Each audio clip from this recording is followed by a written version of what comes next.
Hey, welcome back. I'm Ranchi Roadcaster hiding behind this pop filter, and I know you have clicked the video because you're interested in either of the bikes or both of them, I don't know.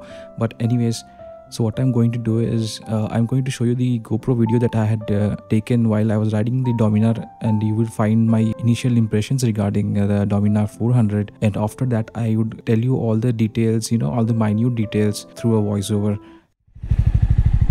Okay guys, Java Rider rides Dominar for the first time. I'm pretty excited. Okay. Wow, बहुत comfortable है यार, बहुत ऊंचा है और मेरे height के लिए अच्छा है। दोनों पैर मेरे नीचे आ रहे हैं।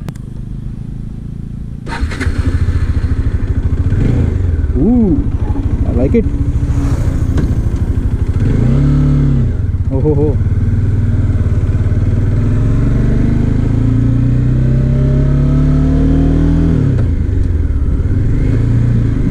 इसका क्लच बहुत लाइट है, इसका क्लच बहुत ही लाइट है। Okay, I am not used to the clutch. Okay,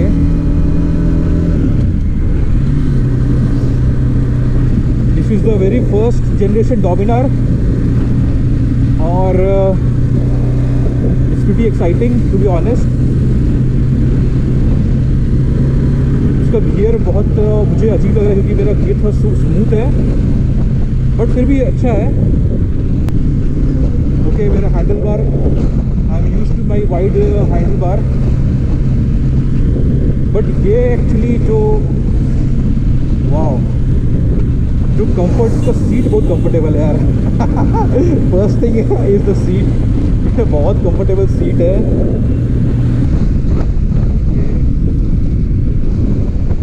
बहुत एग्रेसिव इसका एक्सीटर जो है, बहुत एग्रेसिव है इन द सेंस कि ओके, इसका थ्रॉटल रिस्पॉन्स अलग है इसका, तो I am not used to it.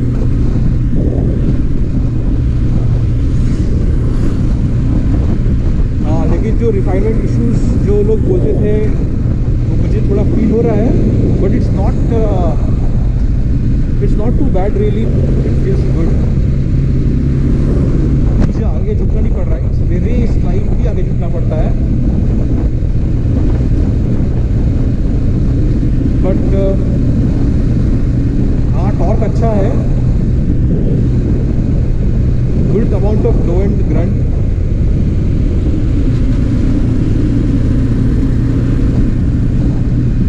But सबसे ज़्यादा मुझे अच्छा लग रहा है सीटिंग पोजीशन, और सीट का जो कुशनिंग है बहुत सही लग रहा है मुझे।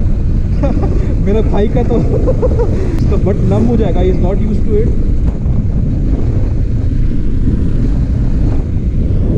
कौन सा गियर में है?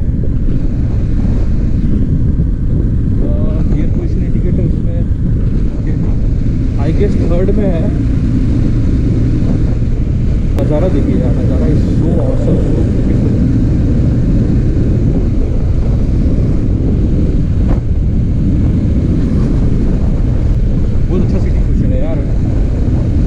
Hugs you, this seat hugs you. मेरा बाइक मुझे बिल्कुल नहीं हग करता है। I am very free on my bike.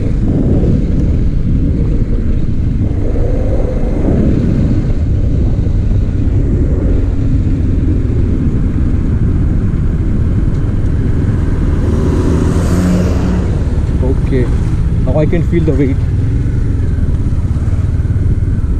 एकदम स्लो स्पीड होता है, then you can feel the wait.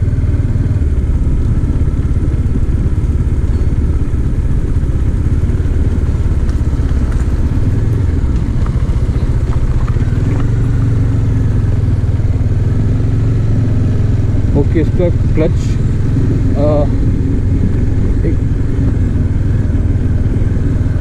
Not really उसको क्लच एकदम एंड में छूट रहा है। इसका क्लच बहुत नैरो प्ले है, नैरो प्ले नहीं है, अचानक से इसका क्लच एंगेज हो जाता है।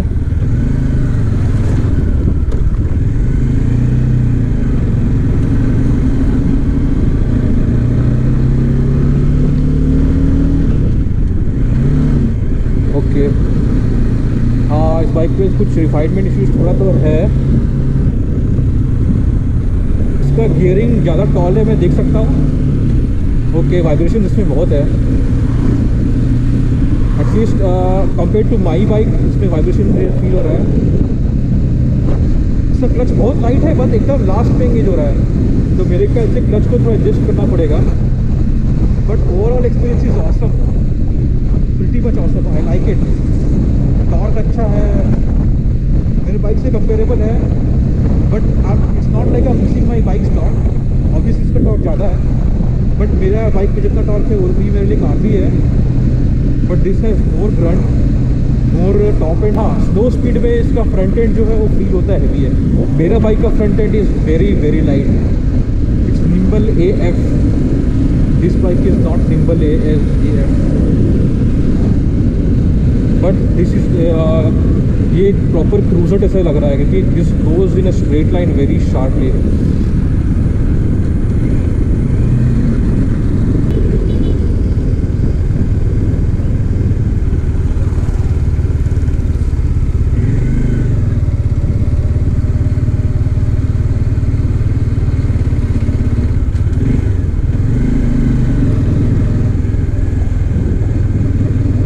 इसका थ्रॉटल बहुत सेंसिटिव थ्रॉटल है।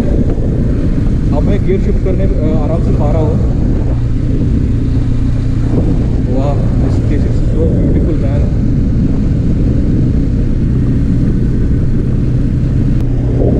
मेरा भाई जो है इस बाइक को लिया 1.7 lakhs ऑन रोड रांची में।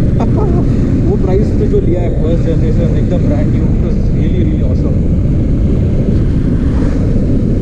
बहुत सही, बहुत सही, बहुत कॉम्पैक्ट।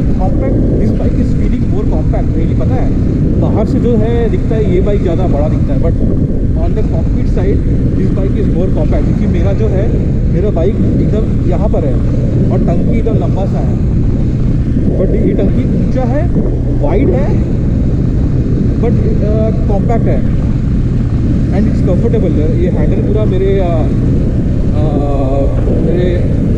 मुझे लीन नहीं करना पड़ रहा हैंडल। मेरा बैग जो है पीछे का पैसेंजर सीट में रखा गया है। I liking this man.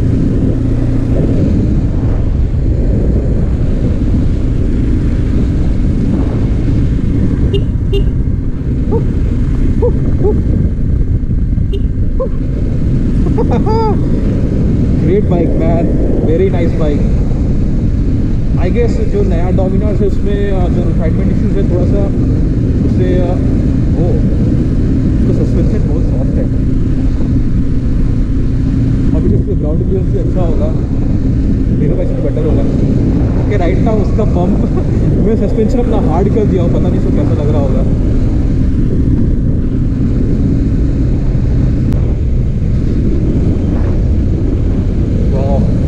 इसमें मैं दिन भर क्रूज कर सकता हूँ। I can cruise on this with lot of comfort.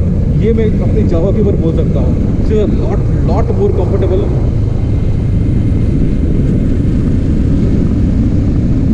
Lot more guarantee, ज़्यादा ग्रंट है, टॉप एंड भी ज़्यादा है। हालांकि थोड़ा रिफाइनमेंट इश्यूज़ है जो आई गेस सर्विसिंग के बाद थोड़ा सा रिजॉल्व हो जाएगा, बट क्योंकि ये फर्स्ट जनरेशन है तो इसमें थोड़ा ज़्यादा इश्यूज़ है। बट राइड करने में जो मज़ा आ रहा है। और हीटिंग इश्यूज़ के बारे में बोले तो ना, it is very similar to my bike. वैसे हीटिंग इश्यूज़ नहीं है इसमें। वाइब्रेशन थोड़े फील हो रहे हैं अबाउ 4000, प्रोबेबली अबाउ 5000 पे वाइब्रेशन हैंडल बार में स्पेशली। ओह माय गॉड,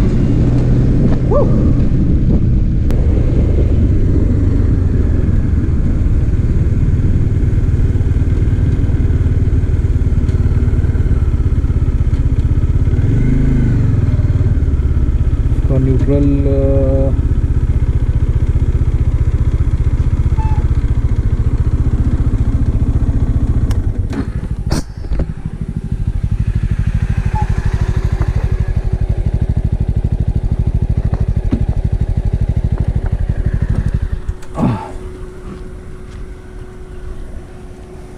कैसा लगा चला के?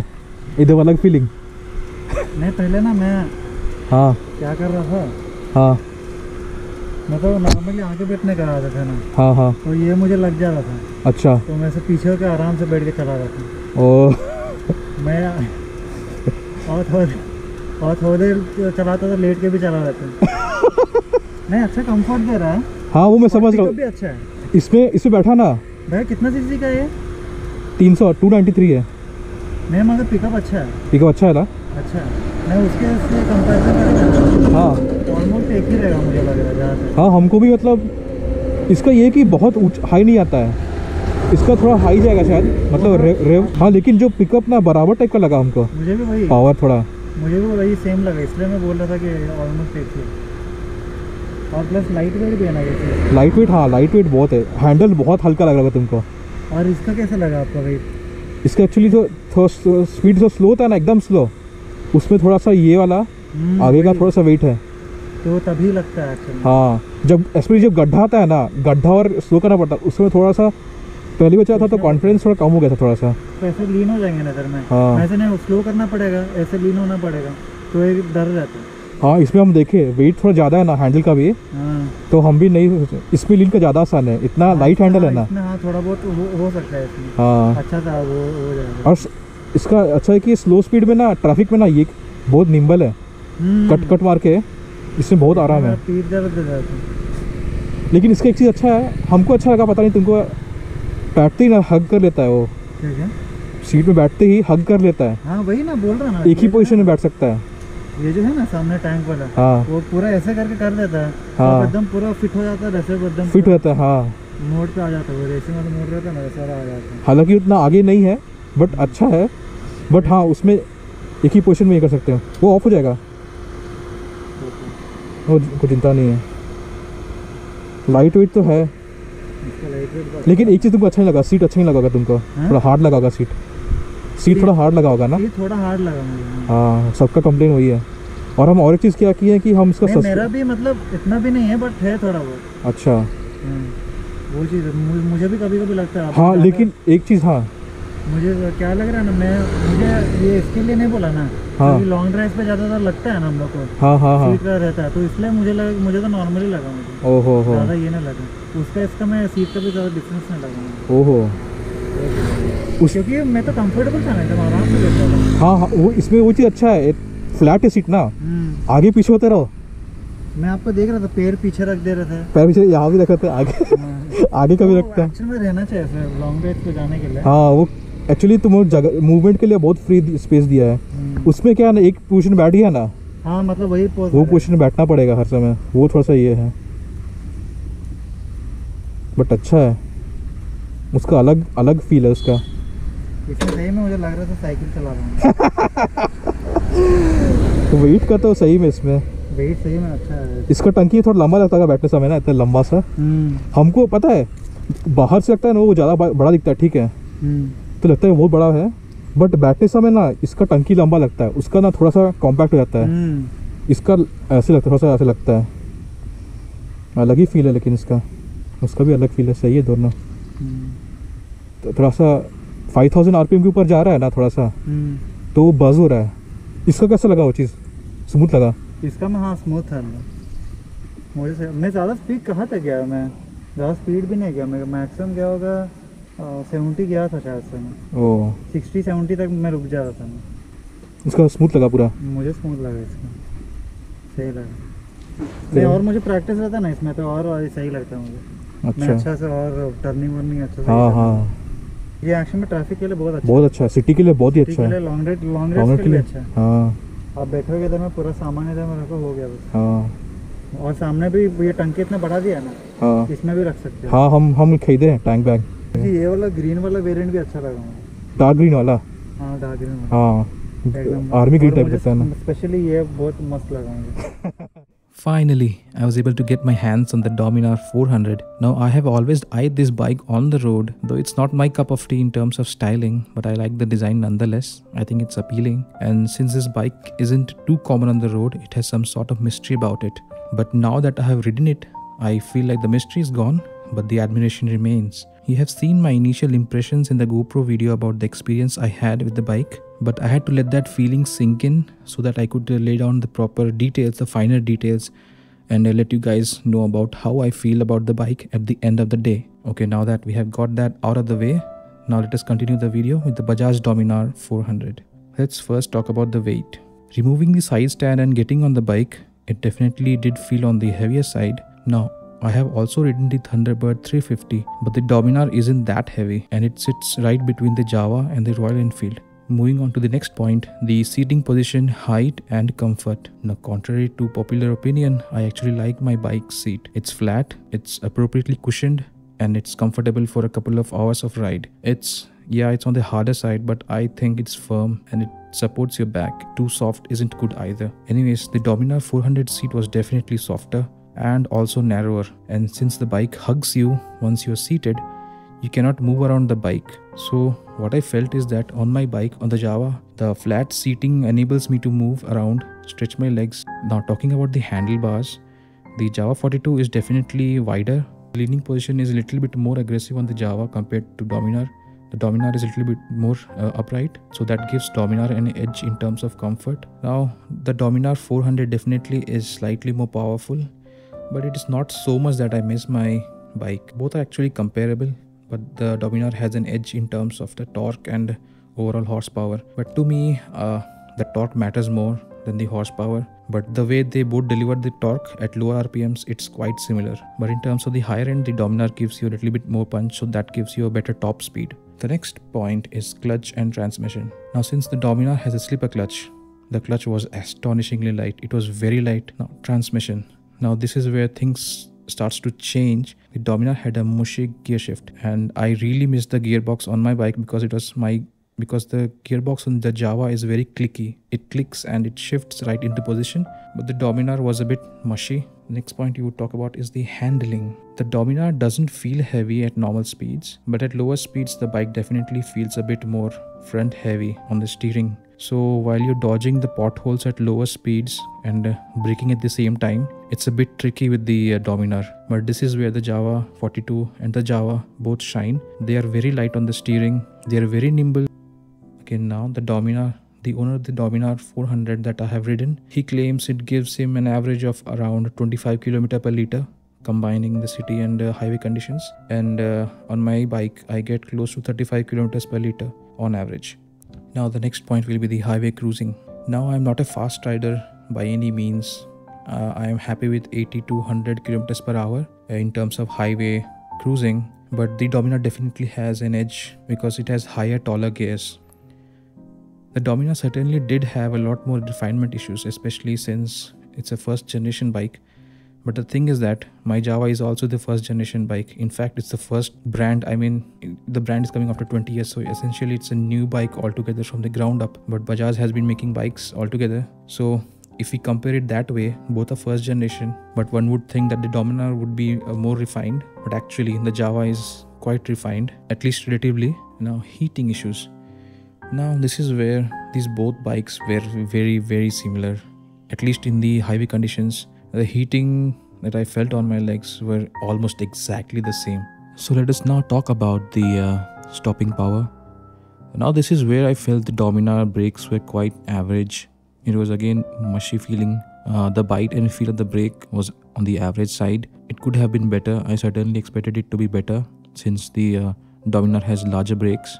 So that's it guys. I just compared the points that I had in my mind regarding these two bikes. So if you have any suggestions regarding any of the comparison points or any other comparison points that you want me to consider between these two bikes, you can always type them in the comment section. Anyways guys, I hope you liked the video. If you find the video somewhat useful, please like the video. Anyways, thank you. See you. Subscribe and like.